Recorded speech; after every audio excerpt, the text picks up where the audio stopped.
கூட்டம் கூட்டமாக அதிமுகவிலே இணைந்து தேமுதிகவின் முக்கிய தலைவர்கள். நண்பர்களே, அதிமுக தொண்டர்களாக இருந்தீங்க அப்படின்னா மறக்காம நம்ம சேனலை சப்ஸ்கிரைப் பண்ணிட்டு இந்த வீடியோக்கு ஒரு லைக் பண்ணிருங்க.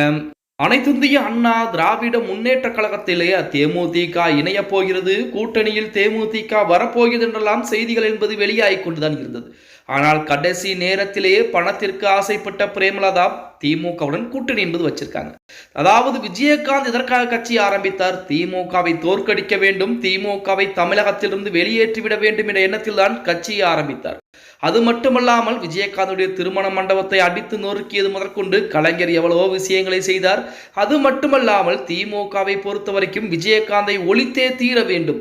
ஏனென்றால் 2016 நினைக்கிறேன், அதுக்கு முன்பாக நினைக்கிறேன், நமது விஜயகாந்த் எதிர்க்கட்சி தலைவர் பதவியிலே வந்தார். அந்த நேரத்தில் அதிமுக கூட்டணியிலே விஜயகாந்த் இருந்ததன் காரணமாக எதிர்க்கட்சி தலைவர் பதவிக்கு வந்து திமுகவை 3ஆம் இடத்திற்கு தள்ளிவிட்டார். அந்த போட்டி பொறாமையின் காரணமாக விஜயகாந்தை எப்படியாவது முடித்து விட வேண்டும் என்று சொல்லி கொஞ்சம் கொஞ்சமாக காய்களை நகர்த்தி திமுக தான் விஜயகாந்தனுடைய நிலைமைக்கு காரணம் என கூட ஒரு படத்திலே செய்திகள் என்பது வெளியாகி கொண்டிருக்கிறது. நான் எந்த ஒரு காலத்திலும் திமுகவுடன் கூட்டணி என்பது வைக்க மாட்டேன் என சொன்னார் விஜயகாந்த். ஆனால் இன்று பிரேமலதா பணத்திற்கு ஆசைப்பட்டு, நோட்டுக்கும் சீட்டுக்கும் ஆசைப்பட்டு நேரடியாக திமுக ஸ்டாலின் காலிலே விழுந்து கிடப்பது அவருடைய தொண்டர்களுக்கு மிகப்பெரிய அதிர்வுகளையும் அதிர்ச்சியும் ஏற்படுத்தி இருக்கிறது. அவருடைய தொண்டர்கள் பூராமே அதிமுக கூட்டணியில் தான், அதிமுகவில் தான் கூட்டணி வைக்க வேண்டும், பாஜக இருக்கக்கூடிய என்டிஏ கூட்டணியில் தான் நாம் இணைய வேண்டும் என அவர்கள் அனைவரும் வலியுறுத்தக்கூடிய அந்த வேளையிலே தேமுதிக திமுகவின் பக்கம் சென்றிருப்பது அவருடைய தொண்டர்களுக்கு மிகப்பெரிய அதிர்வலைகளையும், நமது விஜயகாந்துடைய கொள்கைக்கு புறம்பாக பிரேமலதா செயல்படுகிறார் எனவும் அவர்களுக்கு எண்ணங்கள் தோன்ற ஆரம்பித்ததன் காரணமாக இன்றைய தினம் பார்த்தீங்க அப்படின்னா கிட்டத்தட்ட ஒரு 500க்கும் மேற்பட்ட தேமுதிக நிர்வாகிகள் நேரடியாக எடப்பாடி பழனிசாமியை சந்தித்து நாங்கள் அதிமுகவிலே இணைந்து கொள்கிறோம், எங்களுக்கு தேமுதிக தேவை கிடையாது, அதாவது விஜயகாந்துடைய எண்ணங்கள் என்னவாக இருந்தது என்றால் அதிமுக கூட்டணியிலே இருக்க வேண்டும், இல்லை என்றால் அதிமுகவிற்கு எதிராக எதையும் செய்யாமல் இருக்க வேண்டும் என்ற எண்ணங்கள் தான் இருந்தது. திமுகவிற்கு எதிராகத்தான் எங்களுடைய கட்சி என்பது ஆரம்பிக்கப்பட்டது. ஆனால் இன்று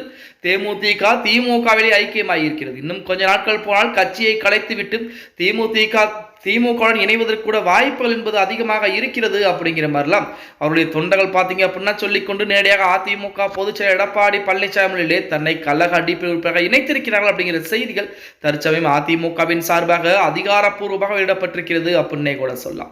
2026 சட்டமன்ற தேர்தலிலே 200க்கும் மேற்பட்ட தொகுதியில் நாங்கள் வெற்றி பெறுவோம் என தேமுதிக பொதுச்செயலாளர் பிரேமலதா அவர்கள் சொல்லிக் கொண்டிருக்கக்கூடிய இந்த வேளையிலே தேமுதிக ஒரு தொகுதியில் கூட வெற்றி பெறாது. ஏனென்றால் அவர்களுடைய ஆதரவாளர்கள் பூராமே தற்சமயம் பார்த்தீங்க அப்படின்னா அதிமுகவிற்கு வரக்கூடிய வேலையில் தான் இருந்து கொண்டிருக்கிறார்கள் அப்படின்னே கூட சொல்லலாம். பொறுத்திருந்து பார்க்கலாம். 2026 சட்டமன்றத்திலே வெற்றி வாய்ப்பு என்பது அதிமுகவா திமுகவா அப்படின்னு நிர்ணயிக்கக்கூடிய இடத்தில் மக்கள் என்ன சொல்ல போகிறார்கள் அப்படிங்கிறத. ஓகே गाइस, வீடியோ பிடிச்சிருந்தா மறக்காம லைக் பண்ணிருங்க. அப்படி நம்ம போடக்கூடிய வீடியோ பற்றின கருத்துக்களை கீழே மறக்காம கமெண்ட் பாக்ஸ்ல பதிவு நண்பா.